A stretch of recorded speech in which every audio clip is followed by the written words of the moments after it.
Thank you. Good evening and a warm welcome to those attending the Major Applications Planning Committee and to our viewers watching us live on the Council's YouTube channel, Hillingdon, London. My name is Councillor Steve Tuckwell and I am the Chairman of this committee.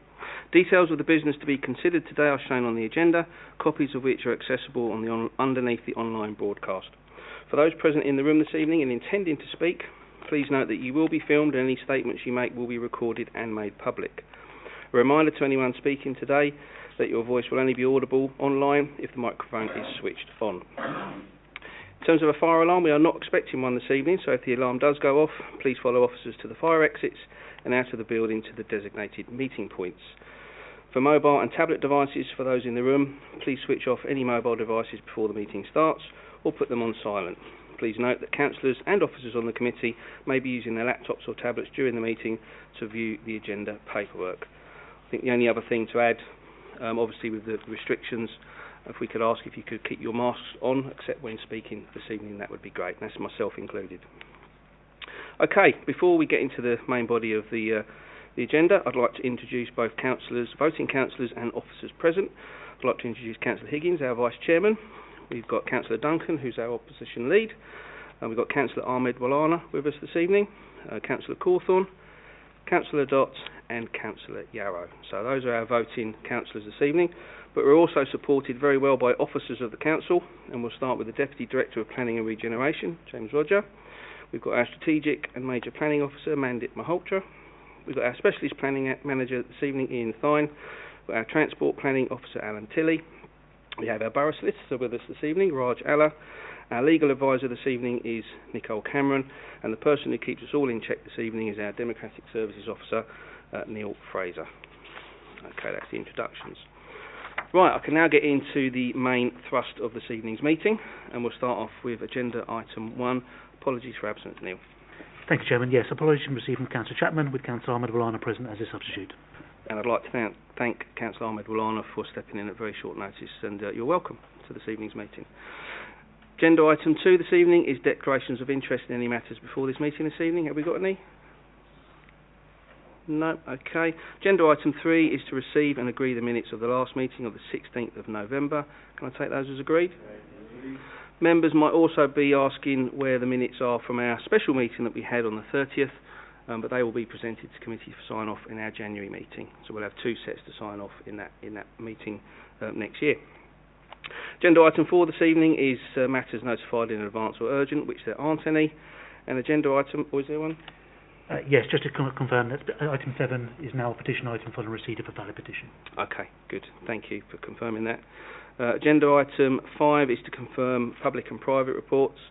All items on the agenda this evening are in Part 1, which is public. There are no Part 2 or private items. As we've just heard, there is one petition item this evening, Item 7, and the agenda will be taken in the order published this evening.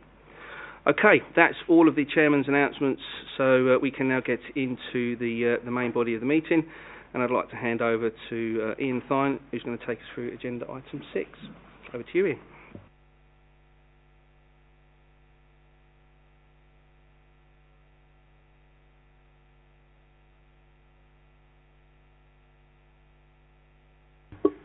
Sorry, Chairman, microphone off. So this is an application for work number 161, which is ultimately a railway, partly in tunnel commencing by a junction with termination work numbers 115 and 11, passing northwestwards and terminating at a point exactly 225 metres north of the junction of Harbour Road with Skipbane. Simple terms, Chair, this is the actual railway that is being built for HS2. The submission tonight contains a number of different matters under HS2 and what is allowed to be approved. So the first element is the building works, and the building works in this instance are the tunnel portals, as well as head house building, a road vehicle parking that serves the head house for maintenance reasons, earthworks that is effectively covering the green tunnel, telecommunications equipment, but just to be clear, Chair, this is the location only. The design and external appearance of it, what it looks like, will come forward at a later date through a separate Schedule 17. So it's just the location at the minute. Fencing and walls, as ever, just the location of those, not what they look like, and artificial lighting, which is around the head house. Red line boundary, So this is in between Harville Road on the right of the screen to the east, to the west on the left of the screen, and Breakspear Road South to the right to the east. And this, just for clarity, Chair, where we've got to. So during this committee process, we've dealt with the tunnel portal. So that's at West Ruislip Golf Course to the east of the map. Then we dealt with a package of works to take the embankment, to take the bridge, the new HS2 bridge over Breakspear Road South. So what we're doing here is we're going to the next bit along. So we're just sort of building these blocks up as we go. We've already done the viaduct down the other end as well. So this is essentially the last bit of track work that we're going to be looking at. You can see it here. It's not the latest up-to-date aerial photograph, but it gives you some illustrations to where it is. You can see already quite a lot of activity in this area, and that's preparation work for what's before us tonight, as well as Cadent Gasworks, which was one of the first areas of HS2 activity in between Breakspear Road South and Harville Road that led to the where all that brown is on the map. That was once all mature woodland. So that's already gone, and I'll come on to that in a bit more details with some of the impacts. Constraints plan, it's all green belt, but there's a couple of notable additions here. Just to the top left of the screen, to the northwest, that's the Dogs Trust, which is a listed building, and then just to the bottom right, southeast, that is Brackenbury House, which is a scheduled danger monument. And you can see the existing Chiltern line in there as well, which is the dotted line. So all green belt, but other than that, not many other constraints. So this is the key element. You can see the area that we're looking at tonight is the red line. You can see where we basically got to with approvals through this committee on the right of the screen. So we're taking over from what will be a tunnel portal. The tunnel portal is a green tunnel, so a tunnel portal pretty much in the middle of the screen. There we go, about there.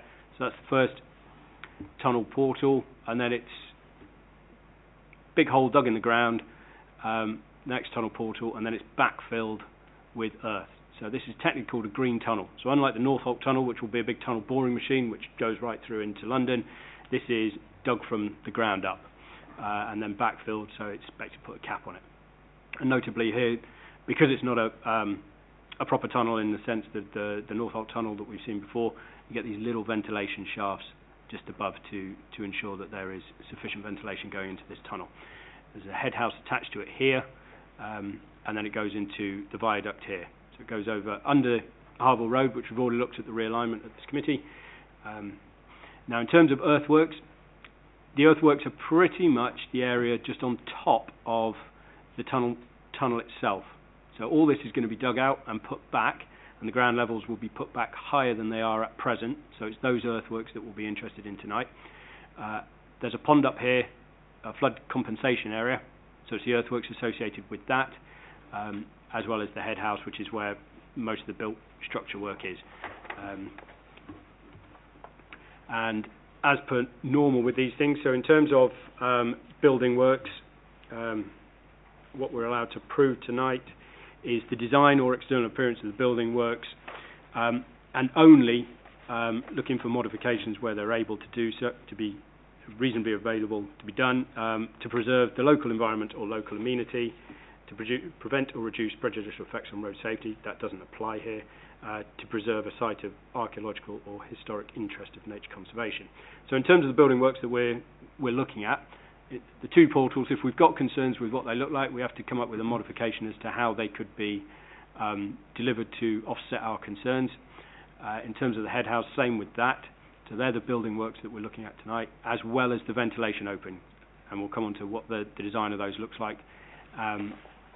They're pretty much the only thing that we've really got scope to work with in officers' opinion. Obviously a tunnel portal, if we want to modify it, we've got to come up with an alternative scheme, which is pretty difficult for officers. We're not used to designing high-speed lines.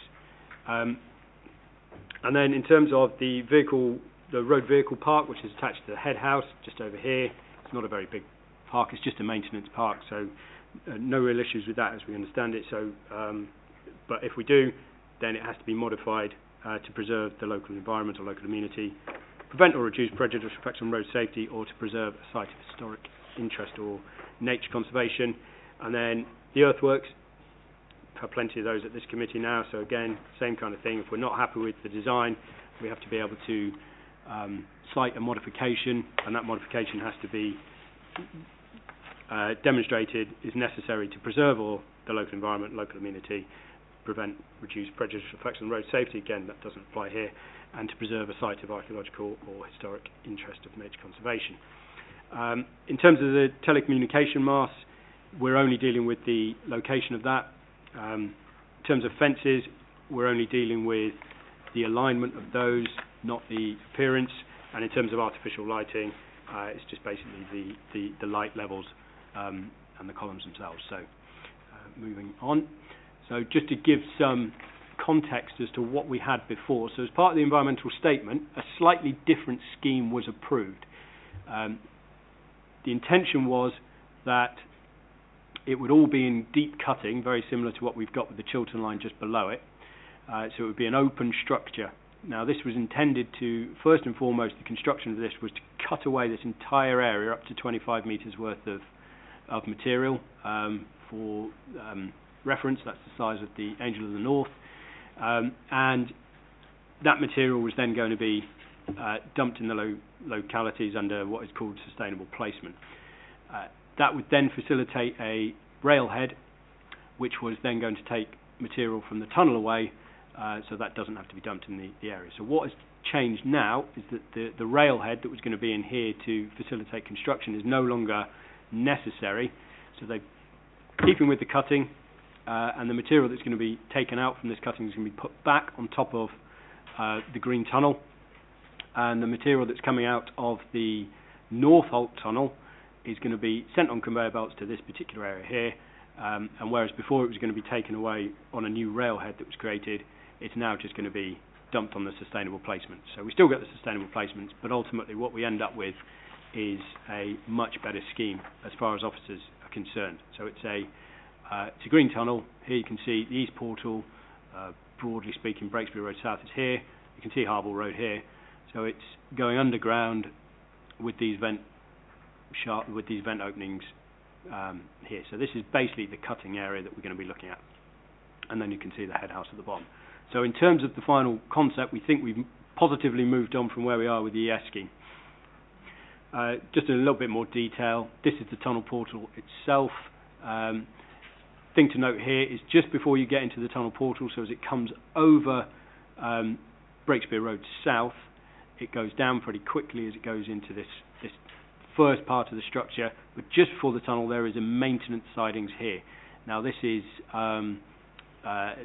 yellow maintenance train, I think it's referred to in the documentation, and that is just it's the siding that's in between the Chiltern line here and the HS2 line, and it's just for what has been described as a grinder campaign, where they go along and they just smooth out the rail, the track throughout. So it won't be used very often, but it's basically to park a big locomotive there.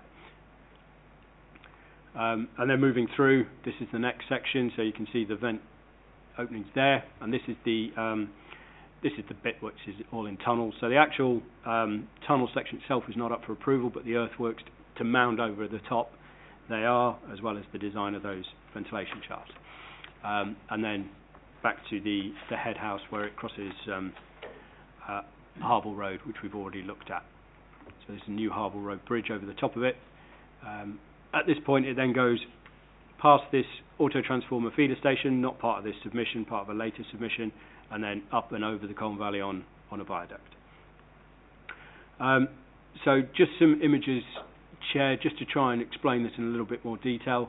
So if we're starting at Breakspear Road South, if you're stood on Breakspear Road South looking towards the Colne Valley, looking down the line, this is the first element of it. There's a slight digging into the ground. This dotted line here is the existing ground level, so you can see where they're digging down and mounding up. Then it goes into a deeper cutting, so this is pretty much the tunnel portal entrance itself. You can see the siding here. and then there's also some swales. So moving just further down, so we're just about opposite the MSD facility on this one. So if we can see where these blue lines are, the MSD facility is here.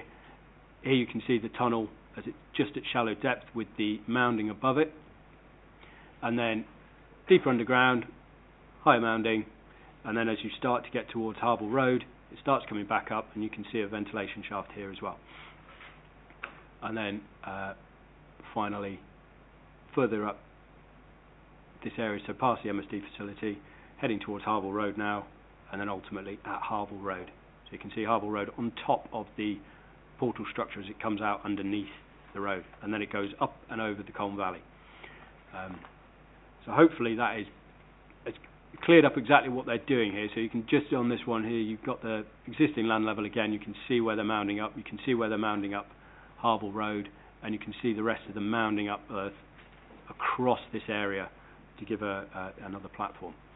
Coming on to the head house elevations, nothing remarkable about these. The important thing about the head house, I'll come on to it in a bit more detail in a second, is that it's actually sunk.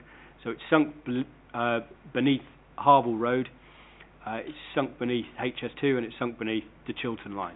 So it's in a really sheltered place that you would, it's not visually intrusive.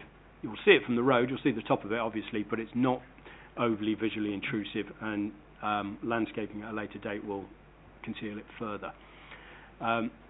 Illustrations of it, you can see it. It's very similar to the head house that we had at the West Ruislip portal, so nothing we haven't seen before. And then coming on to the vent openings, sections and elevations. So these are the openings that we said we could look at in a bit more detail. These sit proud of the land, so the final appearance of these is up for discussion, and there's been 4 different types of options put forward to us. So these can be finished in faceted concrete, ribbed concrete, weathered steel cladding, or brick cladding. There are a range of other options that are ruled out for various operational reasons, fire, maintenance, longevity, and so on. So it was left with those 4 options, and the council preferred the weathered steel option, which is the one that is before us tonight. So if the committee was minded to go with an alternative, then in theory this is a modification that would be reasonably able to be sought. Officer's opinion was there's quite enough concrete going around on HS2. The weathered steel sits and blends in quite nicely into the landscape. And just to illustrate where they are again. But the important point of this one is that actually you can't really see these openings. So this is all built up. There's no public accessible land around here. The area to the south of the Chiltern line here is going to be restored to woodland. There's going to be woodland planting around here. There isn't any public access around this particular part of the area. The only area you might be able to see them from is either HS2 train. As you come from the portal, you might be able to see the first one sitting proud, and also the Northern Sustainable Mounting. There's a Freudian slip. Sorry about that. The Northern Sustainable Mounds, which are 18 metres high, so some quite. Just going back to the head house, again, nothing overly complicated here. It's got a green roof on it. And officers are generally supportive of the design, as we were with the one at West Ruislip. And again, it's going to be sunk. There's going to be plenty of landscaping around it. You can see on this image here, this is the vent opening, sitting proud of the land. So if you were to stand on the Chiltern line and have a look up, I wouldn't recommend that, but you get the idea. Just going back to the head house, this is an access road off the new Harble Road realignment, access into the site. This is the parking area. This area is where we've got lighting. The lux levels of that are acceptable to officers. And again, it's out the way. It's going to be added to this bit of infrastructure, which is an auto transformer feeder station. So essentially, this area is going to be not the most attractive, but we have got plenty of scope for landscaping around it to hide it, which is what the next stage we'll be doing with HS2. and there you can see visualisation of the tunnel portal coming out. This is Harville Road, and there you can see the head house at the bottom with the green roof on top. These are your light columns, just accessing in. It's not going to be used on a regular basis, but it will obviously be required for maintenance. And there you go, one of those wonderful HS2 visualizations that make everything look wonderful. Barely see anything, but this is the head house building here.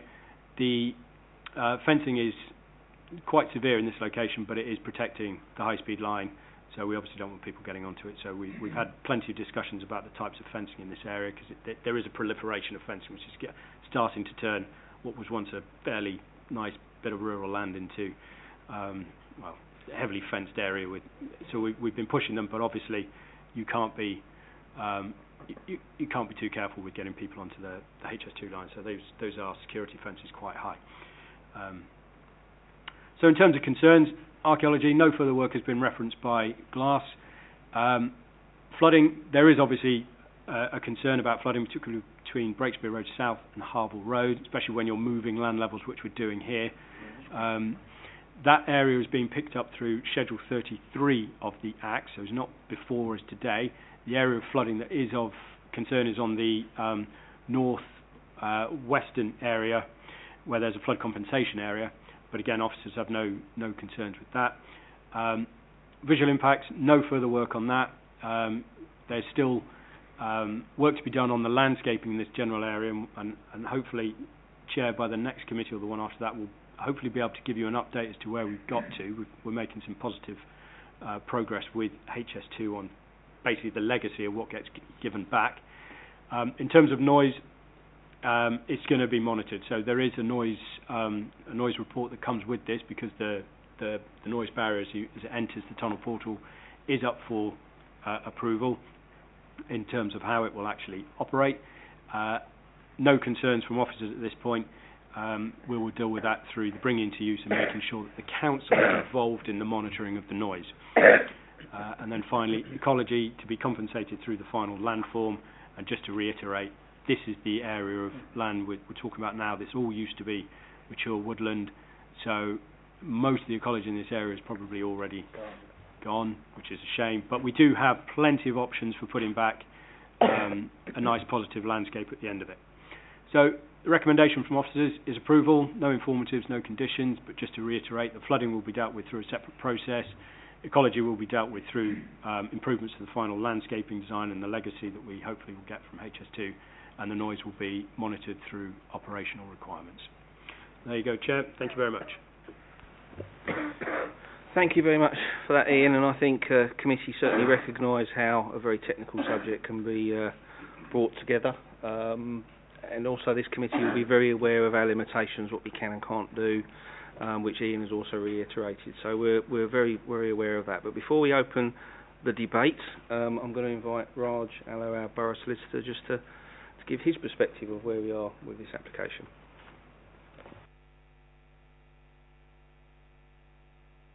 Thank you, Chairman. I've just lowered my mask, although some people might say it makes more sense when I talk through my mask, but that's nothing to say. This is a very straightforward application, which Ian has been through in some detail, and the application is made under paragraphs 2 and 3 of Schedule 17. I think members are well versed in the requirements of this particular schedule.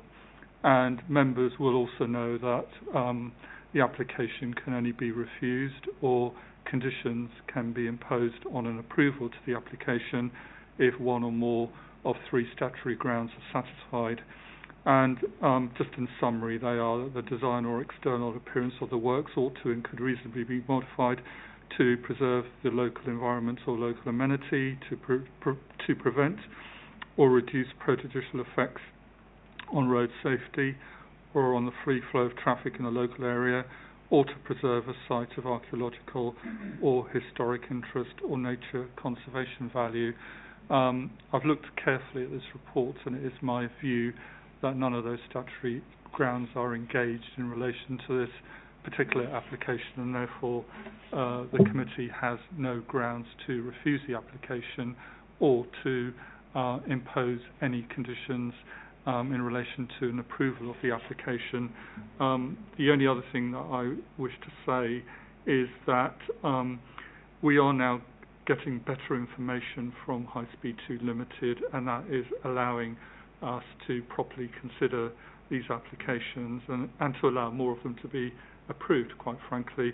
And this does go back to the Court of Appeal decision which we had in July 2020, which did unequivocally say that High Speed 2 Limited have to provide us with enough information. So I think that particular legal message has very much got home, and we are now working in a much better way with High Speed 2 Limited, and we are now achieving a much higher degree of integrity as far as these particular applications are concerned. That's all I really wanted to say, Chairman. Thank you very much. No, thank you very much for that, Raj. And I think, again, I'd like to echo that it's the work of officers in the planning and legal teams that has, ensured that HS2 are bringing much more information, which helps us, our decision making. So again, that needs to be echoed. So thank you very much for that. Okay, open to the debate now. Councillor Higgins, I can see you indicated. Thank you, Chairman. Ian, can you touched about the mast, but you didn't show us exactly where it was on the map, if that's possible. And also, the spare train is underneath the ground, isn't it? It's not above ground, is it? Sorry. The spare train, you said there was a terminal locomotive. You used a lovely word that we hardly ever hear anymore. But the siding, sorry. Yeah. Yes, so in terms of the location of the telecommunications mast, it's just here next to the head house. You can just see it there. We had confirmation today that they don't really know. HS2 is in several different phases. At the minute there's the design phase, and it will be passed to rail operations. So rail operations haven't told what the design team what it will look like. So rail operations will come in at a later date and tell us what it will look like. So it's not a mobile one, it's a proper one. It will be a fixed mast, as I understand it. We're approving where it would go. Makes it very difficult to prove where it would go without knowing what it looks like. But they're the rules that we are applying as we say at the minute. I've just got a couple more points. Obviously you said the noise will be sound. It sounds often. Obviously, if you hear a train going at considerable speed through a tunnel, it does make a lot of noise. And we've got those lovely speakers on the top of the hill now to emphasise that noise further down. So how will we? Is there no way that we can mitigate some of the noise problems before, or is it? Because what concerns me is that maybe it'd be better to build those vents out of brick, which will reduce noise down, rather than build them out of steel, which will make them more amplified. So I don't know if officers have come up with that. So and is there a platform? When you showed that lovely picture, it showed that there was like a platform. So what, is the train going to stop there sometimes, is it?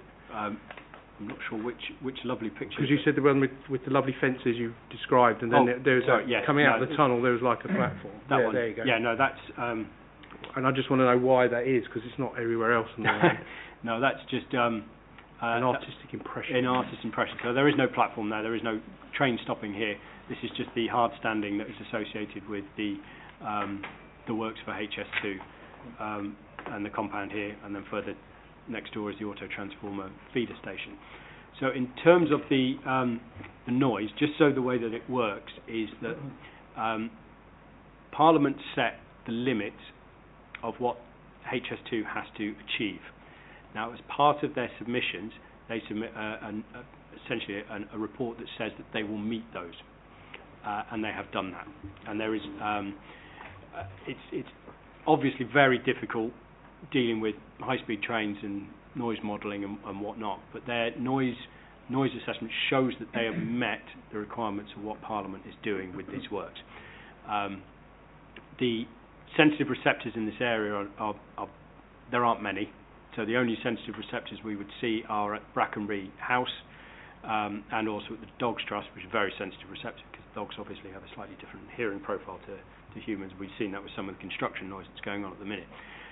But the noise report from HS2 indicates that there would not be adverse impacts on those, and there is no reason for officers to dispute that.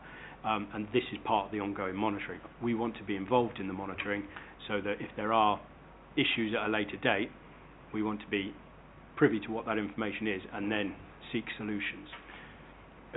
Regarding the actual what it's made out of, I want to just know how officers decided that. I appreciate there's a lot of concrete and everything, but a brick building. Yes. I mean, if you saw the artistic impression there, it looks like there's houses or something as you're driving on the line, which is more appealing if you're looking out the window. I'm just thinking that I know that brickwork tends to absorb noise and steel tends to amplify it. So I don't know whether the committee would be in favour of us changing that, and want to know that if officers would feel that would be a problem. Well, in terms of it wouldn't be a problem because they've said it's one of the options that they can build. The only thing I would say to that is that the noise profile work that they've done with the scheme that they are looking to consent, which is the weathered steel, indicates that there would not be any concerns from noise. So I mean, it's entirely up to the committee to change one of those designs. That's one of the areas where we do actually have some flexibility. But as things stand at the minute, officers do not think that there would be a noise issue with the weathered steel, and that would be a better solution for the landscape. And sorry, Councillor, just the last point on the siding, if I can just come back to that one. So the siding it's not in tunnel. It's basically in a cutting between. There it is. So it's basically in a cutting. So it comes off here in a cutting, so it's open. You'll be able to. Well, you won't be able to see it because it will be banked on either side, and then you've got the Chiltern line just down this side as well. So it's tucked in between the high-speed line and the Chiltern line in an embankment, but it will be at surface level. So a nasty-looking locomotive will come off here, park up here, and then carry on with its operations at a later date. But that won't be used very often, as we understand it. Okay, thank you very much. Good debate there. I think the other thing to bear in mind is I think the change of design is actually going to reduce noise levels as well from what was previously going to happen. So, but some good debate there. I will get a sense from other members their view on the materials for the ventilation shafts, but we'll go to Councillor Cawthorne first. Thank you. I may be about to pick up on that, possibly. So, three questions, really. Page 16, we've got a comment from Historic England about a recommendation around natural ventilation openings. There's a further comment suggesting that hadn't been taken forward. I wonder whether that is something that is in what's being put before us this evening, and if not, whether it can be. That's my first question. Second one is around the question of planting. Now, you clearly can't make a silk purse out of a sow's ear, but clearly planting is a very significant component to this, given the impact on the wider environment. And I do ask the question about, and I reference some of the past failings where planting has been concerned by HS2, whether there's anything in the management arrangement behind it and gives a bit more comfort that planting will take place at appropriate times to give it the best chance of taking, to give us the best mitigation we can as soon as we can. So that's my second question.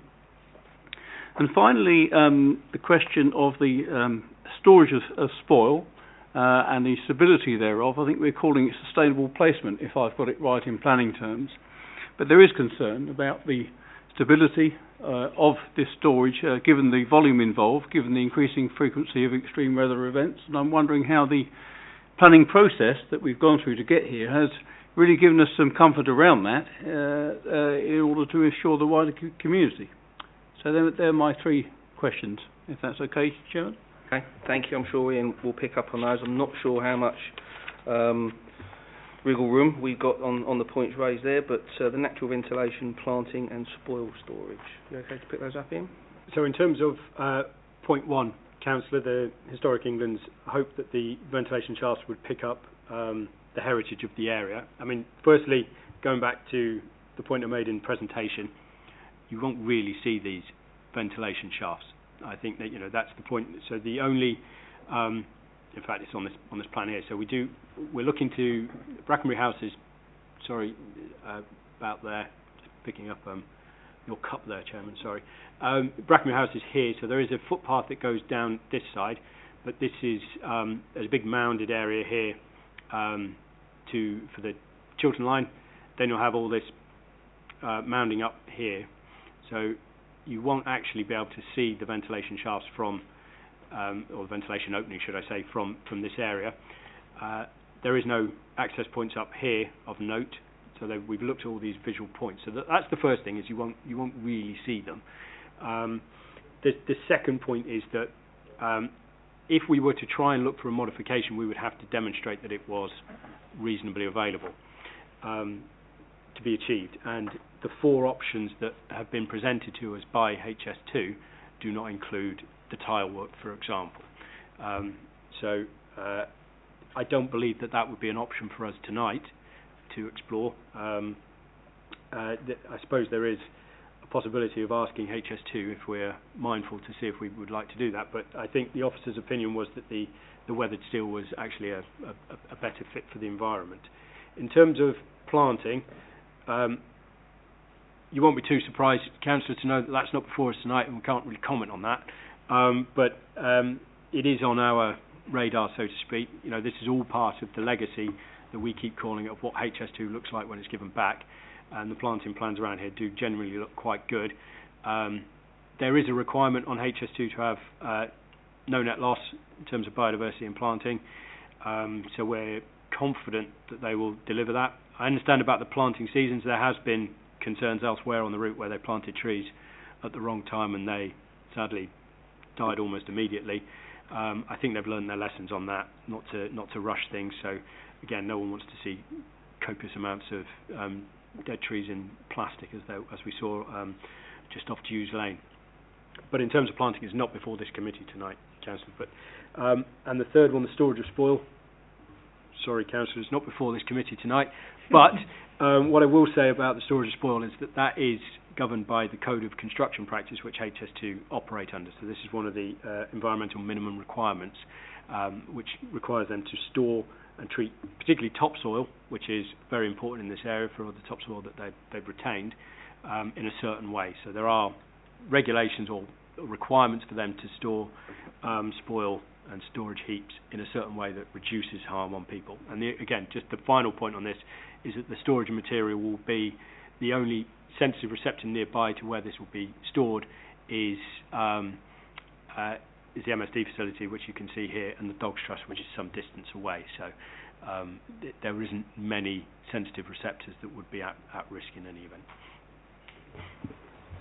Okay with that, Councillor? Absolutely fine. I wasn't advocating anything in relation to the ventilation openings. I just wondered what the other view was on it. That was all. Thank you. Thanks, William. Okay, Councillor Duncan.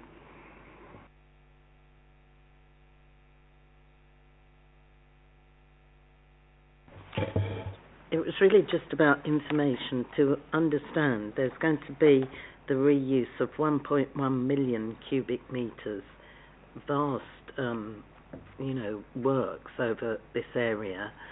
And I think you said that it will be 80 metres high. How much higher is that than the present levels?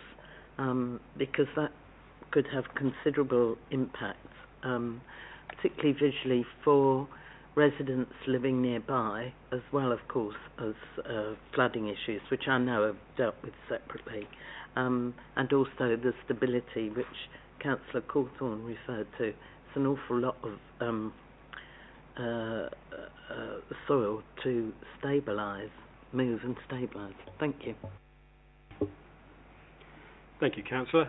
So in terms of the sustainable placement, the area I was referring to was 18 metres high, and it is north of this, not including this submission tonight. It will actually be before the committee early New Year. Those mounds are sustainable placement. That's material that's coming from the North Holt Tunnel via conveyor system. So the conveyor system comes to about here, storage of material gets sent across the Chiltern line into a storage area down here. That's not before the committee tonight, but that then will be shifted back across the Chiltern line once it's all the contamination, if there is any, on conveyors. And if you go along New Year's Green Lane at the minute, you will see a conveyor in situ already. So that conveyor will be taking material to the Northern Sustainable Placement, which is north of New Year's Green Lane. The levels on this particular area, they're only a few metres higher than current plans. So although there is a lot of material, there's a lot of area to store it upon. And that, again, is one of the benefits of doing this green tunnel option, is that the material that's dug out from the cutting is then reused on the site as opposed to taken off-site. So generally speaking, that's a positive. Thank you. Okay, you okay with that, Councillor Duncan? Yeah, thank you. So it's 18 metres, not 80, is that?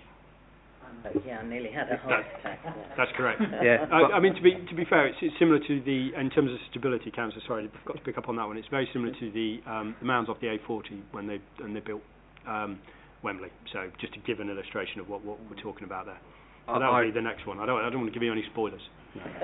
I remember very well when we discussed the last HS2 application back in the chamber. I think you made the point that the landscape is going to change in this particular area. We just want to make sure it's changed in a way that's managed. Yeah. So, okay, right. Councillor Higgins, was you indicating there? Yeah, I just would like committee response to changing it to brickwork rather than steel, really. Yeah, that's a good point. So any views on the one area that we probably can have some influence on, which is the materials around the ventilation ducts? Would anybody object if we were to say that it was to be made out of brickwork? So we've had some conversation we've heard about brick, we've had the recommendation on weathered steel, and you can see in the report the weathered steel has a number of benefits environmentally, maintenance and the like. So what's committee's feel on the materials for the vent shaft? Duncan? I think because of the benefits, I'd rather stay with the weathered steel, actually. I take the point Councillor Higgins makes, but I think I'd rather stay with that. Thank you. Okay, any nods, Councillor Yarrow? Which is the easiest to use? The weathered steel or building with brick? I would have thought that it was probably quicker to use the steel. I don't have the full details from HS2 as to their design process as to why they ruled one out. We obviously they weren't for us to consider. To be honest, I'm not too fussed what is easier or more difficult for HS2 in this process. I think in that regard, the steel was deemed to be yes, well, easier for them. It was more maintenance proof. We were only really considering the visual impact of it, though, Councillor. If we're entirely honest with you, it was up to them. They presented it. We quite like the weathered steel from a visual impact perspective. That's all I've got to say on that. Sorry, I can't be of any more assistance. I think I'd go for the steel. Yeah, I think the point that was made earlier on is that it's I don't think anybody in this room is a ventilation shaft materials expert, but we can put faith in officers having conversations and trying to get the best option in terms of maintenance, the environment. So I'm getting a feeling that we're happy to go with the weathered steel. I'm seeing some nods, so I think that's where we are with that one as a committee. So, Councillor Duncan. In that case, I'd like to move officer's recommendation, Chair. Okay, thank you. Councillor Ahmed Walana. Yeah, I second, Chairman. Okay, thank you. I'm not seeing any other members indicate, so we are moved and seconded. Can I have a show of hands, please? Okay, so agenda item 6, that's unanimous, approved. Thank you. And again, some very good debate, everybody, and thank you to Ian for presenting a very technical subject. Right, I think you're going to hang on for the next one, aren't you? That sounded more like an instruction, Chair. Would you like to hang on for the next one and we'll let Raj go? Actually, didn't sound like I had an option, Chair, but yes, of course I would. It'd be my pleasure. Can you pass me? Thank you, Raj. Pass that to Mandy, please. Right, so as we get ourselves resettled for the next item, just to remind everybody, the next item is a petition item. We will be hearing from the petitioner a bit later on, but now I'd like to invite Mandip to take us through agenda item 7, Ruislip Golf Course. Thank you, Chairman. Good evening, members. Item 7 is Ruislip Golf Course. So the report starts on page 31, but before we go into the application, I wanted to table the addendum. So there is a tiny bit of housekeeping, which we all love, and I apologise. but I would like to go through it. It's on the addendum. So we have received an e-petition, a valid petition in support of the application. The addendum was circulated, I believe, yesterday. So there is a petition in support of the application, but we have also received an additional letter of representation. The representation was balanced, not in support, not in objection, and so we will hear from the petitioner shortly. But there were requests made specifically with regard to the hours of operation. You will note the third section of the addendum does actually propose to amend the hours of operation. Now, officers applied the hours of operation in the officer's report in accordance with the planning application form. However, it is noted that because the hours of operation prior to closure of the rifle range were greater than those that were in the officer report, we are proposing to amend the hours of operation for the rifle range building, which forms part of the proposed application, to be akin to those that were permitted on site prior to its closure. Some concerns were, the additional representation also cited concerns about wanting additional CCTV on the site. Now, whilst we are not proposing a specific CCTV condition, we are proposing to add add a secure by design condition to ensure that the site achieves secure by design, which could include CCTV, but also other alternative measures. So that's the bottom of the second page of the addendum, so we're proposing to add a new condition. Now, you will also note that on page 34, recommendation A1 did state that the sum for the financial obligation for maintenance work was still under discussion. Now, to some extent, it is still under discussion. However, the parameters have been outlined for what we expect to receive on page 3 of the addendum. So the financial contribution for long-term maintenance is still a requirement for the applicant, and they will either be, so the first part is that they will implement the Great Crested Newt Pond works on the site. So they will deliver the pond hopefully next year, early next year. The second part relates to the annual sum that the applicant needs to pay for the maintenance of the pond. Now, so a sum has been agreed, and the sum is for a 10-year period or to provide an in-lieu maintenance regime to meet the obligations of the Natural Hillingdon licence. So, in effect, number 2 is seeking to either provide us with compensatory measures for the Great Crested Newt Pond being within council-owned property, as and when the lease is relinquished by HS2 and the land is returned to us, or HS2 have the ability, under this head of term, to continue to do those maintenance works themselves, as long as they meet the Natural England licence obligations. Therefore, we may not see a financial sum, but the works would still be undertaken. I just wanted to clarify that because that was a bit of an unknown in the published committee report. So if I take you through the plans, so I think most of us know Bicycle Golf Course quite well, either through HS2 applications or otherwise. So we have the application site, which is wholly within the green belt. We are proposing a very long description of development. So it's the remodelling of the golf course from an 18-hole golf course to a smaller 9-hole golf course with additional capacities for a short game practice area, a putting green, a 6-hole academy course, and the construction of a single-storey rifle range. Now, the rifle range did exist on the site, so it's not a new operation as such for the golf course. It was already there. The building has, however, been demolished as a result of the HS2 works. I also note that your initial plan pack from last week didn't actually have any images of the rifle range, so there are some in the presentation because that wasn't very helpful from your plan pack. So we have details of the 9-hole golf course on the screen. So the blue indicates the holes. I apologise, I don't know a huge amount about golf, Neil. And there are the rifle range building is down here for information purposes. We have a putting green and a short games section.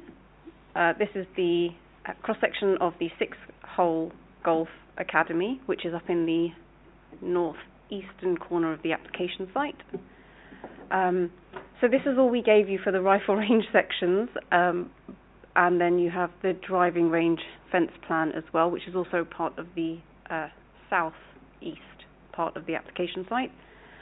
We have some lighting plans to ensure that there are no detrimental impacts on the driving range and ecology thereafter.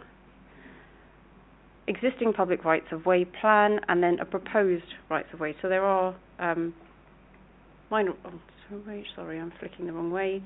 Some changes, but rights-of-way, I believe, is still deemed to be acceptable, even though there are changes. We have a proposed driving range building, which is on the southeastern part of the site. And then we have I've added in some proposed rifle range plans. Now, these aren't very interesting, but I did manage to find a visual, so you're able to see what it would look like. This is obviously a CGI, so what do we always say? Take it with a pinch of salt, but they're not always that inaccurate, but that is the rifle range building. This is the soft landscaping plan, a tree planting plan, and some indicative tree removal plan information. There are limited photos of the site, so we have taken some of the information from the application submission. So we have a southwest view from the Hillingdon Trail to the Ruislip Golf Course, a view from the Celadine route to the Ruislip Golf Course, Celadine route to the Chiltern Main Line and Farmhouse, and a northeast view from the Hillingdon Trail to the Ruislip Golf Course, a northwest view. So here you have the Ickenham Road to the golf course. So this is taken from across opposite the station on the main road. So you can see some of the markers here at the top. So you have the Chiltern Main Line, Celadine, the River Pin. I apologise if you can't see one marker, and then Oak Farm Farmhouse, Oak House. Sorry. Right, so if we go back to the application itself, so the general principle of the development is considered to be acceptable. The proposal is for remodelling works to the existing golf course, which is deemed to be an appropriate use in the Greenbelt. Of all the uses proposed, the one that risks being considered inappropriate, and I think there's still a question about whether it is inappropriate or not, but we have taken the precautionary approach of deeming that the rifle range building is inappropriate development, but there have been very special circumstances demonstrated to the council that the replacement rifle range in the Greenbelt is an acceptable is acceptable. The design of the golf course results in some cut and fill across the site. One of the concerns in the HS2 application was obviously about the quantum of material, but the works here would actually mean that some of the material that is being created is also displaced locally, and therefore takes some of that away from movements on the local highway to obviously get it disposed of. So in general terms, we have been through the application quite thoroughly. One of the concerns that we did have was about the Great Crested Newt Pond, but it's positive that we've been able to secure its relocation on site and also secure its maintenance for a 10-year period within the heads of terms. So the application has been recommended for approval. It is subject to all of those changes within the addendum, and if you have any questions about the addendum, I will take those or try my best to answer your questions. Thank you. Okay, thank you. Right, I've got Ian was going to say a couple of words, and I think James, you wanted to jump in as well. So Ian, or did you want to go first, James? I'll let Ian go. Let Ian go. He had his hand up first. Thank you, Chair. I was just going to say, just to add to what Mandip has said, where this stems from is essentially the tunnel portal creation of HS2. Two options to get rid of the material from that. Either one, dispose of it locally for a positive use, or take it off-site via trucks. And through the select committee process all those years ago, 2015 I think it was, we secured through the HS2 Hillingdon legal agreement scope for them to undertake the works on our behalf to dump the material onto the golf course and reconfigure it. So it was an 18-hole golf course. HS2 wipes out 3 or 4 holes, which leaving basically an unplayable golf course as we saw it. So we secured compensation through our discussions on through the parliamentary process on HS2, which led to this. So it has two benefits. It means you ultimately get a 9-hole golf course with a 6-hole academy course, so better than what was going to be about a 13-hole course, I think, at the end of what HS2 when they go away. And also, you take loads of trucks off the road network. So I just wanted to give a bit of history as to where this has come from. Chair, I hope you don't mind. Thank you. There was a reason to keep you for an extra item, so. But thank you for that interjection. James, did you want to say a couple of words before we... I'll be very brief, just to say that regarding the replacement rifle range, page 89 sets out the detailed justification as to why that is acceptable from a Greenbelt planning policy perspective. So, Mandip referenced it very briefly, but it is set out in detail. I'd say page 89 is the best page to focus on in that regard. Thank you, Chairman. Okay, thank you for that, James. Right, now we know from earlier on this is now a petition item. So we've got Mr. Lee Winter. I'd like to invite you to come and join us on the desk there. When you sit down, I'll just take you through how it all works for us. Welcome to the committee this evening, Mr. Winters. Was it Mr. Winter? Sorry. Okay, you get 5 minutes to address the committee. When you start speaking, you'll get a green light. Green light will stay green for 4 minutes. It will turn amber for the 5th minute, and then when it gets to 5 minutes, it will turn red, and I will very politely bring you to an end. Okay. So when you're ready to go, if you can press the button, you can take your mask off as well, obviously. When you're ready to start, if you just press the button on your microphone, it will light up, and then you're good to go. And then we're all yours. Thank you, Mr. Chairman. I'm the representative for Ruislip Rifle Club. Listening to what you've said earlier on, I don't really have anything further to add. Thank you very much for the addendum item for changing the opening hours, which just brings us in line with many of the other sporting clubs. Just probably off this meeting, but a point of reference, the actual construction of the range part of the building itself is also Home Office approved, so there's very strict guidelines for safety aspects of the construction of it. External appearances, etc. We have no preference at all, and we go for whatever the council would like us as to have an appearance, whether it be a green roof, anything like that. It's of no consequence to us. Basically, I don't really have anything else to add to the item. Thank you very much. Just hope that you do approve the planning permission for our new range, and that I believe at the moment there is a shield in the Mayor's Parlour from the London Mayor's competition, which we have won on behalf of the Borough of Hillingdon on numerous occasions, and I believe we do hold a record for the number of wins for the Borough. That's all I really have to say. Thank you very much, sir. Okay, thank you very much, Mr. Winter. I'm not going to let you go yet because there may be some questions from members of the committee for you. So, we have 2 questions. Councillor Duncan, you were slightly first there, followed by Councillor Dott. Thank you. I know nothing about rifle ranges. Can you tell me where the existing rifle range is, please? Yes, sorry, Councillor. The existing rifle range now is probably somewhere down the road because it was actually demolished by HS2. We were approximately, about 100 yards down from the driving range, right next to the Chiltern line. Right. So this proposal brings you closer. It to basically the brings road. us onto where the rifle range is, but ironically, although it brings us closer to the road, we are a few metres further away than any buildings that there were before. The nearest buildings before we had were the other side of the Chiltern line. Right. Now I believe it's the flats the other side of West End Road. Not West End, sorry, the road up on top of the bridge. Right, thank you.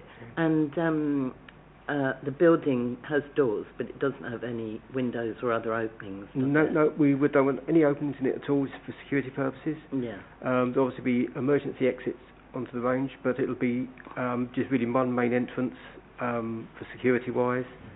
And also the new building would be of modern design criteria, so any noise emitted from it would be even less than before.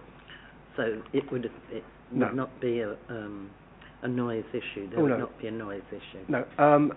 As in actual fact, from the old building, if you were on the pathway, the noise from the golfers hitting the golf balls was more than it was emitting from the club building itself.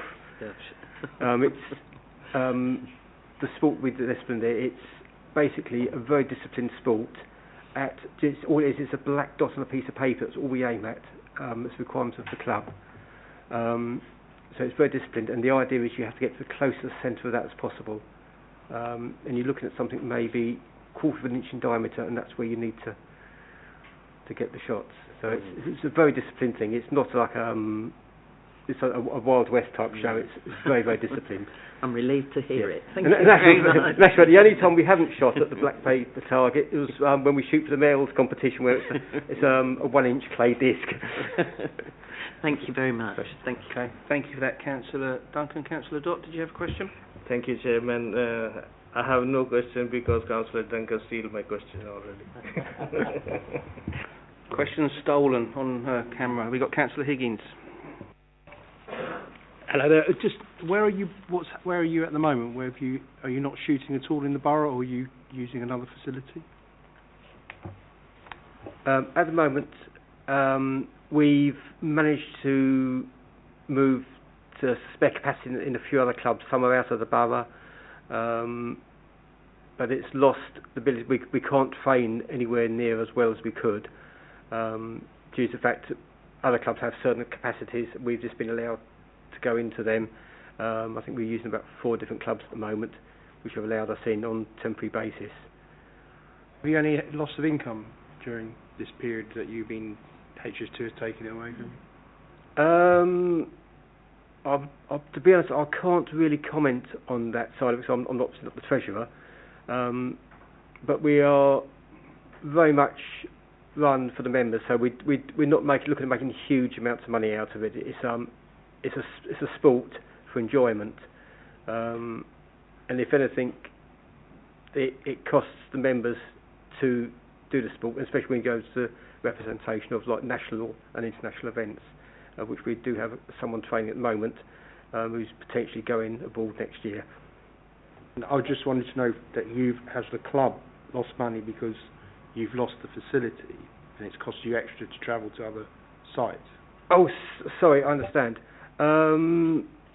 It's costing us extra in the fact that we have to pay subscriptions to the other clubs for us to shoot on their facilities or train on their facilities, and obviously people do have to travel further distances, because most of the majority of the members are very local to that area. So in a roundabout way, yes, it is costing the membership a little bit more money because we don't have that facility there.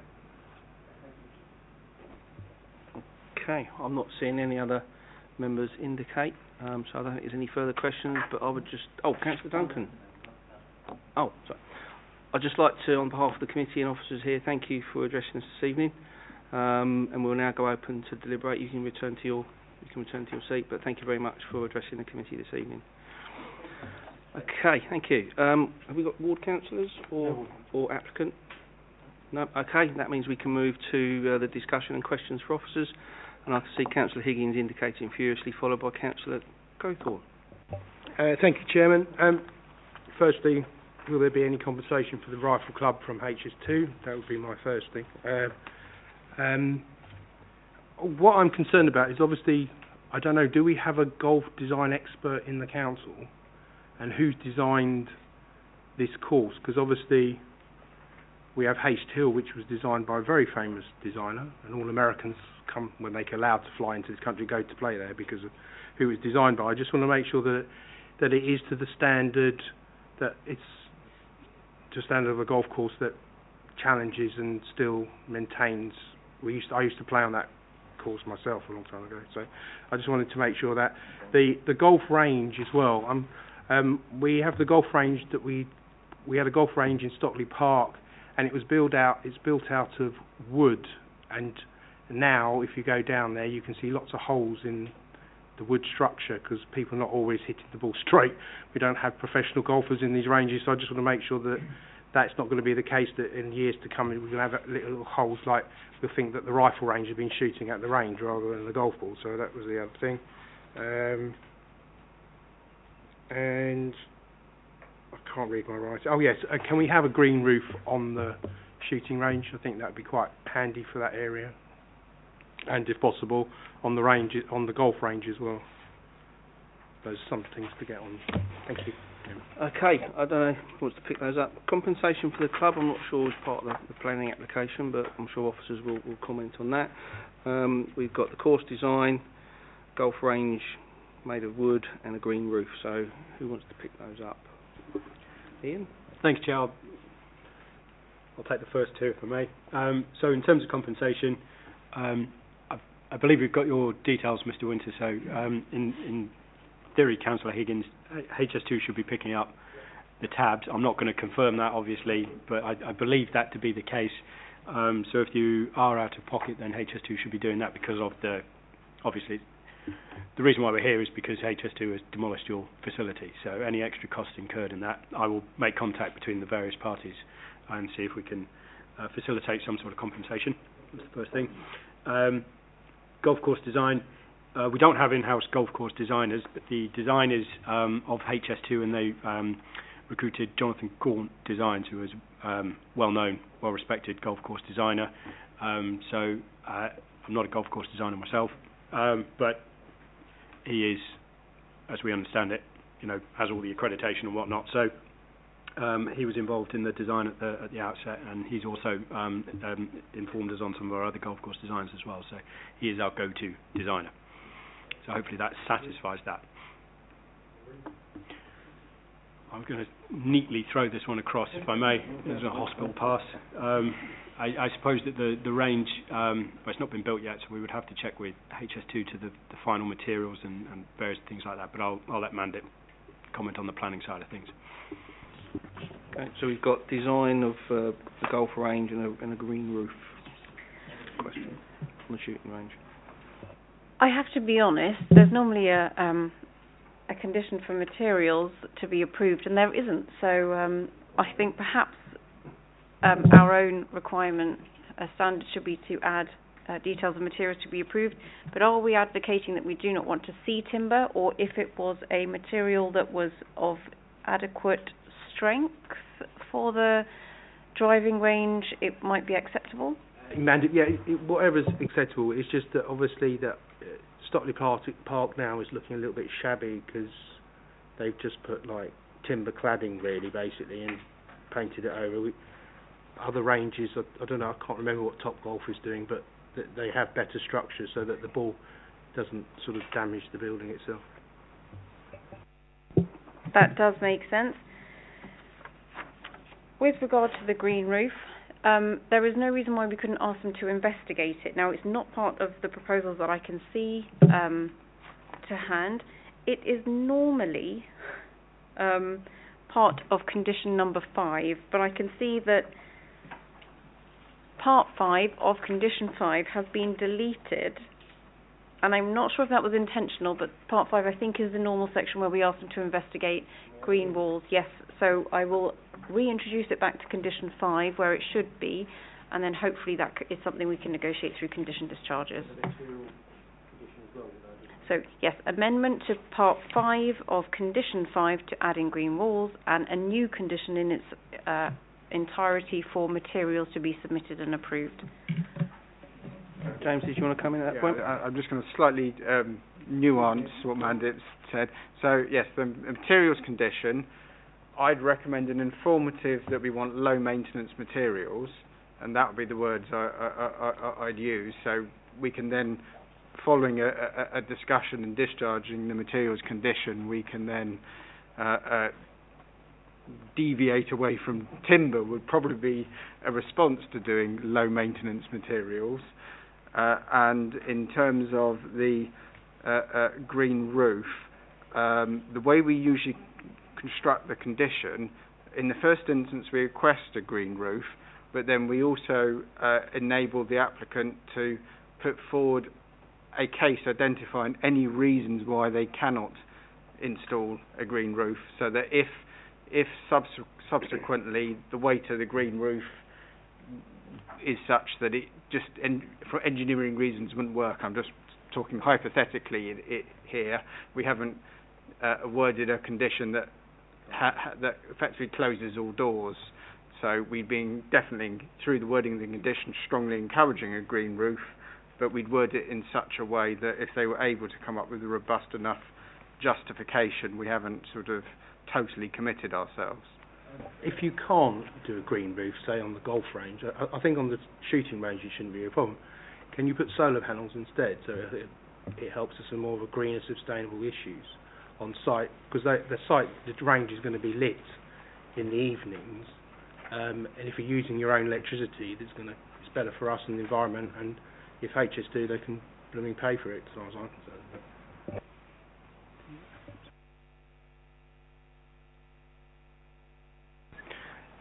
So I'll just mention what I was whispering to the chairman, so I am going to repeat what I just said. What I'm thinking is that perhaps it would be best if after the meeting we talk to HS2 and the final conditions are agreed with the chairman and Labour lead, because it's I don't disagree with the point you've raised, but it's now getting a bit more complicated, and therefore it both helps officers in terms of clarifying the committee's wishes to have that discussion, I think, with HS2, but then obviously having the chairman and Labour lead's final sign-off ensures that that we go as far as we can in meeting the committee's wishes. Yeah, I hope that through you, Chairman, that is possible, considering the amount of money we've saved now on the tunnel and the amount of money you're going to save by not moving the earth. I think this is a small really request to be asked. Just say as a final point, going back to a concern you had about the impacts on the rifle range, the secure by design condition in the addendum, I think, will benefit the club because it will require the premises to be constructed in a manner which makes them secure. That condition will require the Met Police input to ensure that happens, and that will ultimately could save money and costs to the club in the long run, because they'll have hopefully a secure premises. Thank you. Good debate. Councillor Cawthorne. Thank you, Chairman. 3 points again. First point is really an observation, and it's possibly not with it before us, but I will just make the point. I'm not sure how, if we're minded to approve this evening, I'm not sure how much will happen how soon in view of everything else that's going on in this location. However, I'll just make the point, see if there's any officer comment on that.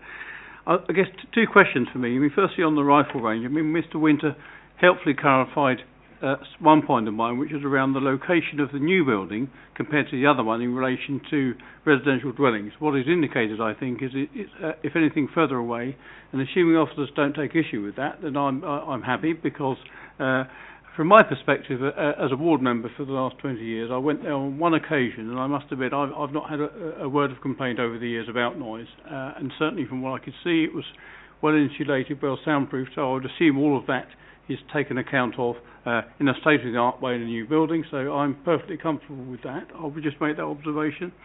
So that's my first point. Second point really is around flood risk management, which is set out on page 99. Now clearly there will need to be a flood risk management plan associated with this. I would just like to make the point in commenting on that there are existing issues with the flood risk infrastructure that's in place in and around Clacks Lane that is already problematic. And I would want some comfort that has been picked up or will be picked up as part of this work moving forward, because that is a concern. So I'll just make those points, if I may please, Chair. Thank you. Okay, thank you. So, let's take my mask off. A couple of points you made there was, the improved location of the building. I think we just want to get some clarity that it is further away from what it was originally. And then I think the major point you made there was around flood risk. So, Ian, are you able to pick those up?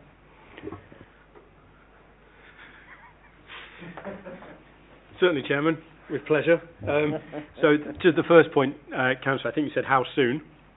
So I think if you stand on Ickenham High Road at the minute and look down at the works on the tunnel portal, they're making headway into digging out the material, and it's that material that will ultimately go onto the golf course. So Mandip mentioned at the top as well about the Great Crested Newt Pond. That's required to be constructed very early in the new year, and that is necessary so that it has 1 year of being set up before they move the newts in. So this is ultimately will be kicking off next year if they got permission. And then it's a 3 or 4 year build out with a 1 year settling in period, if I remember rightly. Mandip can correct me if I'm wrong. I won't comment on the improved location, Chairman. I'll let Mandip deal with that one. But just in terms of flood risk, this is you're absolutely right. We have a lot of problems in this area, particularly off the River Pin, around Breakspear Road South, notwithstanding the problems we had at the weekend with the burst water mains and whatnot. This all forms part of the HS2 works as well, and this committee, as part of the HS2 submissions, will be looking at the River Pin realignment very soon and flood compensation areas linked to that. So it all feeds into one catchment area that we're trying to secure improvements on. So the conditions that we've got as part of this will look at Clacks Lane, River Pin, flood compensation areas, and if you look at the plans here, there is actually more water storage on this site than there is currently, which will all aid the amount of water that goes into the River Pin and then ultimately comes out the River Pin and causes flood problems. So I'm comforted by the work that we've done to date, that the risk of flooding will be, there will be betterment achieved through this scheme as well as the HS2 works with the River Pin realignment and other matters that we've got on with HS2 at the minute, which we'll bring to this committee in due course. Thanks, Ian. Thank you. Man, did you want to pick up about the location of the rifle building that Councillor Cawthorne raised? I will, Councillor Cawthorne. On page 101, you'll note that there is a certain element of detail about a noise impact assessment. So we did receive a noise impact assessment which took into account all of the operations on site. That was reviewed by an independent consultant, and they have agreed that, as you said, it's a well-insulated building and therefore it shouldn't cause harm. So we are comfortable that its new location, whether it's closer or further away from residents, would not constitute any harm to those residents. Ian, did you want to come in on that? Sorry, Chair, it just occurs to me as well that obviously we've got the tunnel portal structure there itself, which is a fairly sizable concrete area with noise barriers further down. So between the new location of the rifle range and the residential properties on the Greenway, there will be a fairly substantial new structure in the way. So I wouldn't envisage much noise coming from the rifle range, even if, notwithstanding the comments about insulation anyway. Does that address your concerns? Yeah? Okay, thank you. Councillor Higgins. Sorry to take up everybody's time. Can we just also make sure that a schedule of works on this is that the rifle range is one of the first things to be done, and the golf range, so then we have an opportunity for us to generate some income coming into the site, because the settling period, it takes quite a substantial time. I think one site in Wembley took over 3 years to settle, so and especially if there's a lot of earth being moved, I just want to make sure that we have that. I don't know whether that can be a condition, if officers can come back on that. Condition or informative, Mandip? I don't think an informative would carry enough weight to do what Councillor Higgins is asking. So I think from the point of the site being returned to us, the first operations we'd like to see. So I think it would be a change to, or a sub-part of condition number 1. So we're giving them 3 years to implement, but there is an expectation that, can you just clarify, it was the driving range and the rifle range? Yeah, obviously the rifle range have been out of pocket, and Mr. Winter, I'm sure that you'll get your accountant to work out all the expenses that you've lost, and Ian will help you to get what you're owed, but also to make sure that they can get that operation up and running as soon as possible, and also that the range is something that won't need time to settle because it's just something that the range is partly there anyway, so that they can get that into operation and that can generate an income for the council. Okay. I would envisage it saying the driving range and the rifle range are to be operational at the first point of transfer, or yep. Okay, thank you. Okay, any other comments or any other questions? Councillor Ahmed Walana. Thank you, Chairman. Just out of my curiosity, would this, to what extent it would have an impact on green belt or open space, if there is? Yeah, I think that was picked up very early on in the presentation, but Mandit, do you want to answer the councillor's question? I am happy to take that. So, golf courses are acceptable uses within the Greenbelt. So the reconfiguration of the site in its entirety is an acceptable use in the Greenbelt. So that's not constituting harm. There was a question about whether the rifle range building is inappropriate development, but the applicants have demonstrated the very special circumstances test that they need to go through, that this is appropriate or acceptable in the Greenbelt. So I apologise, James Roger made specific reference to a page where it's discussed in quite a lot of detail. So we've discussed the very special circumstances on page 89 of the committee report about why the replacement rifle range is acceptable. All other uses in their own right are almost exempt from the Greenbelt test because they are acceptable uses, and we talk about why the replacement rifle range is an acceptable use and has demonstrated very special circumstances in the Greenbelt. But it is a good point because I guess we could have had a multitude of buildings on this site, not just the single rifle range building, but we have asked HS2 to go through exactly the same test that any other applicant would for building new development within the Greenbelt. Thank you. Thank you for the clarity, and sorry for the repetition. No, I think it's good to, people watching can see that this committee is scrutinising, particularly Greenbelt development. So yeah, it's good that we do that. Councillor Duncan.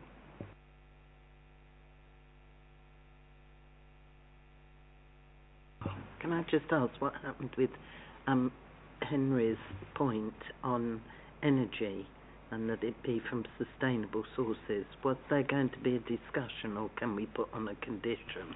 What I was recommending to the committee is that after the meeting, officers will raise with HS2 all the suggested condition points. So what we were, as I understand it, the first preference would be a green roof. That can't be achieved. Solar panels. In terms of the driving range, so we would discuss that with HS2. We would then come to the chairman and Labour lead, and what I would expect is, I'm sure HS2 will be cooperative and try and meet all the committee's wishes, and obviously, hopefully, we would then be emailing the chairman and Labour lead to give you the final details, and then hopefully after that point we're able to issue a decision that takes forward all the things that are discussed and will be in the minutes of tonight's meeting in terms of the changes and additions to planning conditions and informatives. Thank you. Because normally we do have an energy condition on any development, don't we? And we just haven't got it on here. I suppose unusual circumstances, but hopefully they wouldn't be going against, well, what is national policy? There should be, yeah. Thanks. Councillor Higgins. Sorry, I went ahead of myself. So I prefer a green roof on the. Can I just, for clarity, I prefer a green roof on the rifle range. I would like solar panels to be light up the range. If that's not possible, then a green roof. So it's slightly, if that is acceptable, because I think that, for us, would be much better.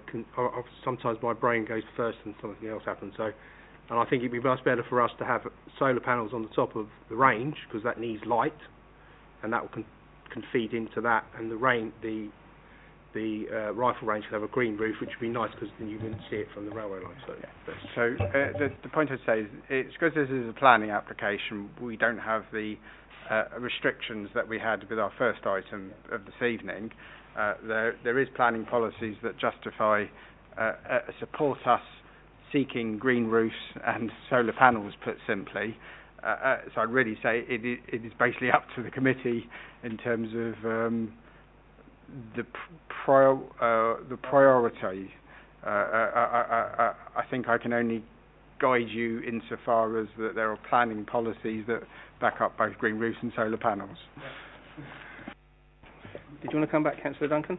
Yes. In that case, I mean, the rifle range also needs light because it is a building without windows, and so how is the electricity to be generated? That's what I'm saying. Normally we say a certain proportion of any energy in any building that we approve has to come from a sustainable source. It was that aspect of it, Henry, that we are putting in. It's how we marry the two, because it's well, whatever source, but yeah, if it's got a green roof, I suppose it's not going to have solar panels on the green roof, is it? James, you want to come back? I was just going to say, I think the key thing with where we've got to is that if officers can take away the clear wishes of the committee, we can then discuss those with HS2, and it's really for HS2 to, if there's any reasons, any robust reasons why they can't meet the wishes of the committee, they'd need to tell us those reasons. Clearly, the final sign-off, as long as the committee is happy with on recommending, would rest with the chairman and let Labour lead. But the reason I'm mentioning this is because we haven't discussed with HS2 the practicalities of some of these things. We'll need to discuss the practicalities. We'll obviously push HS2 as hard as we can, and then, as I say, chairman and Labour lead to have final sign-off, as long as you as a committee are happy with that as a recommendation. Your button. Oh, sorry. Can I just say then that we do need to put something in as a condition, because we haven't referred to this aspect of the development. If I can just before maybe officers answer that point, if I can just pick up where I think we are on this. So we're going to add a materials condition which gives sufficient strength and covers off a multitude of issues. That will then also include an informative which would include low maintenance materials for the driving range. We then look at solar panels and sustainable energy condition, which would then be delegated to myself and the Labour lead on behalf of the committee. And then we would also then look to amend the first condition for the rifle range and golf course to be, or for the driving range to be prioritised and come into operation first upon construction. Yeah, so that's where I see, the debate has taken. So if we get to a point of being moved and seconded, that's what we're going to be moved. I wasn't leading there, councillor, but if I was second, as long as we do have that energy condition. Yeah. So sorry, I would second as long as we have that energy conditioning, which I know, I can't hear myself, I'm so muffled, which you and I will approve the wording, but as long as it's mentioned, it's just that it's not mentioned here, that's what it'll be in the minutes as well. Good, it'll be in the thank minutes you. For everybody to see. So, I think we're at a point now. I think, Mr. Councillor Higgins. Chairman, do you want me to? I'll move, if you wish. Thank you. I think we've got Nicole here, so she'll make sure that she gets all the legal stuff right for us. So. And did you second? And that's including those conditions that you mentioned there. Yeah. Yeah. Thank you. Does the committee want me just to reiterate the points around the conditions? Neil wants to do that. He can watch it on YouTube later. I'm sure. But no. So we are moved and we are seconded with a range of conditions, and obviously one condition around sustainable and solar energy to be delegated back to myself and the Labour lead to approve on behalf of the committee. So we're moved and seconded. Can I have a show of hands, please? It's unanimous. So agenda item 7 this evening is approved. Thank you very much for a very good debate. Ian, you can go now. Ian, we'll let you go now. And Councillor, just so committee and officers are aware, Councillor Dott did advise me in advance that he would have to leave at 7:30 this evening, so he's going to depart.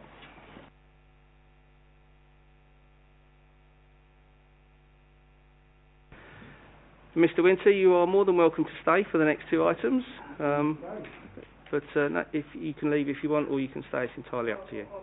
Oh, excellent. Excellent. Thank you. Right, everybody's settled down. We can now move on to the next item on the agenda, which is agenda item 8, Imperial College Playing Fields, Sipson Lane, Harlington. Mandip. Thank you, Chairman. Members, agenda item 8 is the Imperial College Sports Ground at Sipson Lane in Harlington, and the works on this site offer the installation of a multi-use games area and associated development, so 3-metre link, high chain link boundary fencing and floodlighting columns.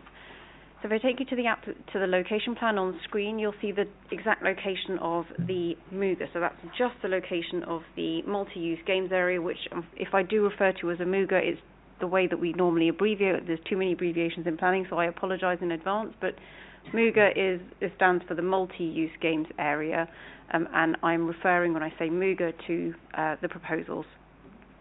So it's a small area of the wider college grounds, all located within the green belt, and so you'll see the fantastic acronym here of the Mooga. So that you'll notice that the entire site is outlined in blue, and this is where the proposed multi-use games area is going within the back of the application site. This is the wider Harlington campus, so you'll note here that the red line, so the wider campus is obviously quite significant in its size and its scale. I can read that the purple areas here are football pitches. And the rest of my eyesight has failed me to know exactly what the yellow and the green are, but they are alternative. 3G pitches, thank you very much. So we are adding an additional facility onto the site. So this is a good way to see the before and after. So this is the existing pitches on the campus, and going back you'll see where the Mooga is proposed to be located within the centre of the site. We have additional information about the wider pitches on site. Now the application is seeking to provide the multi-use games area to serve as a training facility. Now when the application first came in, it was purely to have a training facility for the Associated Football Club, but only for their use. Now through the application process, we have managed to negotiate that the multi-use games area is actually opened up for community use. So you'll see one of the conditions, condition number 7 on page 110, now seeks to promote the community use of the facility. Now there is an addendum on this item. When we published the report, the hours of the community use that were noted were inaccurate, so we have sought to amend them. So we're looking at getting some community use from 9 a.m. to 3 p.m. Mondays, Tuesdays, Thursdays and Fridays. So that's different to the published report. So Wednesdays is no longer going to be 9 till 3, but on Wednesdays we will still achieve 9 until 12. So there is going to be community use secured through the planning application, which is a benefit. Now there has been no objection raised by Sport England, who are statutory consultees on the application. This is a typical plan of the sports pitches, and you can see the floodlights located around it. There are floodlighting conditions, I think I recall seeing, which will also secure the maintenance of the floodlights to ensure that there's no light spill, albeit the site is quite shielded from affecting any neighbours.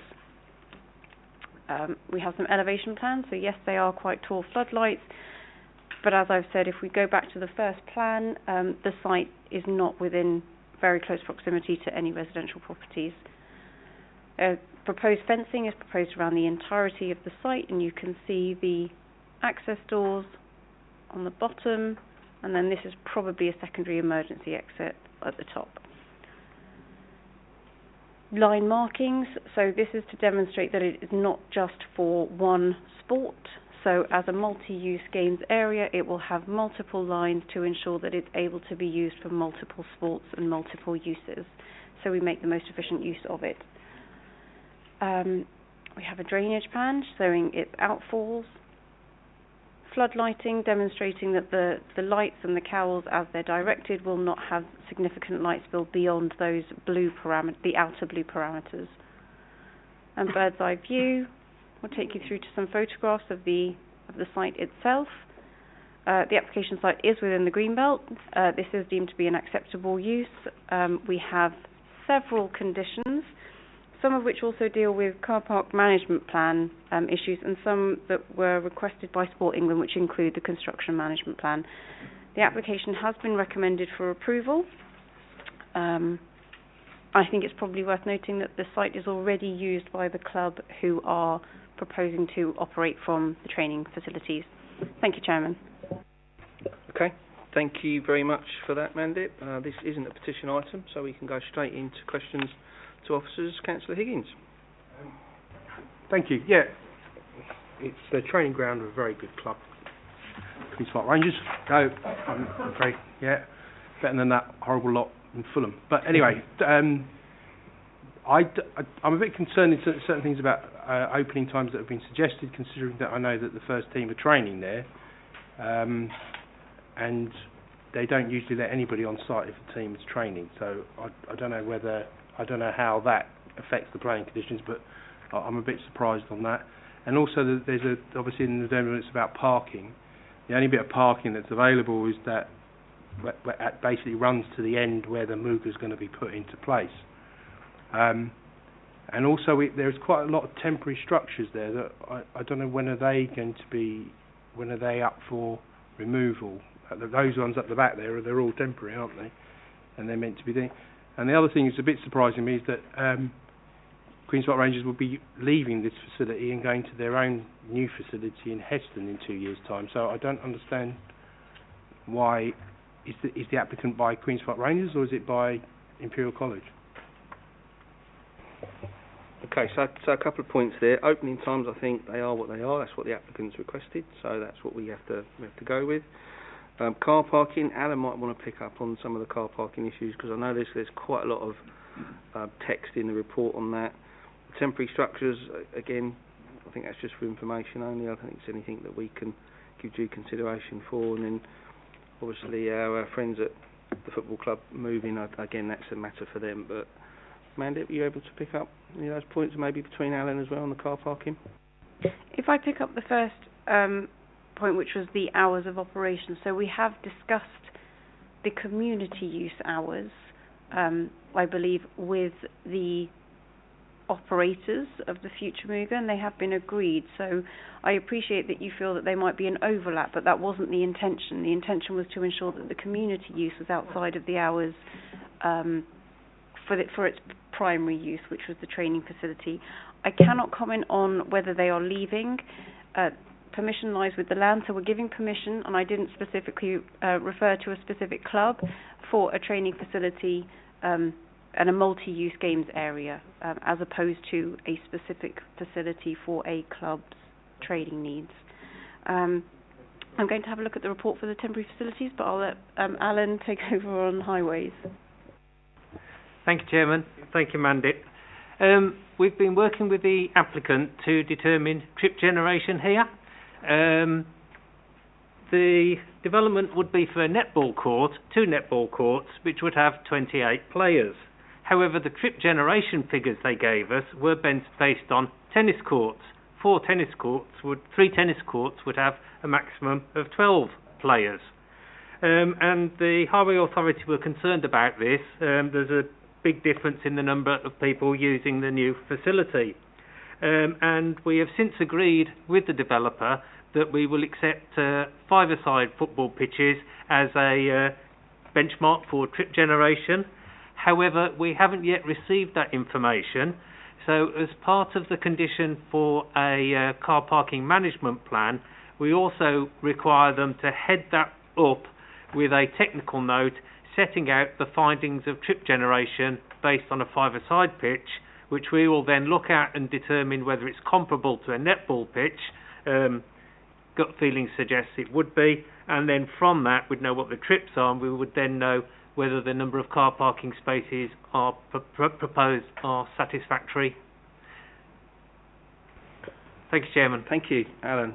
Councillor Higgins, did you want to come back on any of those points? No, that's fine. I mean, obviously, you know, it is what it is. I'm just raising issues that I'm aware of, as I know the site quite well. My son uses facilities there, so it just. But it's the temporary structures that I'm just concerned about, because obviously there was a time lapse on those, and I don't want us to be in a position where they become permanent buildings because of the thing. That was the only thing I was concerned about. Thank you. But I will move as well anyway with options. Okay, all right. Mandip? I was going to say I'm happy to investigate the temporary facilities. There are a few applications referenced in the report for temporary structures. I guess they have now expired, but they must all still be necessary, so perhaps we need to seek their retention. These buildings don't last a huge amount of time, so there will come a time when they'll probably be replaced, but we will add an informative and have that investigated. Thank you, Councillor Gibbs. Okay, thank you. Councillor Ahmed Walana. Chairman, I think this is a very good application, and for the enhancement of for any sports facilities, I would like to support this. Okay, thank you very much. We are moved and we are seconded. Just to remind committee that we've just suggested an additional informative to provide some clarification on the temporary structures. So that's what we're moved and seconded on. Can I have a show of hands, please? Okay, so I take agenda item 8 this evening is approved. Thank you very much. We can now move on to the final item this evening, which is agenda item 9, Minette Junior School. Members will remember this came in front of us back in August. There's been a slight change to the design, hence why it's back in front of us. So I'm going to hand over to Mandip now to take us through it again. Thank you, Chairman. Agenda item 9 also has an addendum. Now, erroneously, when we drafted the report, we forgot to add some of those conditions that you previously asked us to add, so automatic light switch off. So we went and did a thorough review of the previous decision notice and have tried to capture in the addendum all of those conditions that you previously requested, and we will now be adding into the decision notice, and I can only apologise. I've also just noticed on page 141, our recommendation is blank. It should say approval. So I'm not sure how that happens. But yes, we are recommending approval for the application. You did see this not so long ago, so I think the most pertinent plan to show you is obviously the site location, where there are no real site constraints. We are still proposing temporary structures on this part of the site, so the left-hand side of the plan, to facilitate temporary classrooms while the entire school is remodelled. Now, we have had the application for the remodelling of the school, and that has been approved. I have tried my hardest to do this plan for you to show the approved layout, which I can only describe as longer and thinner, and the proposed layout, which is slightly shorter and slightly wider.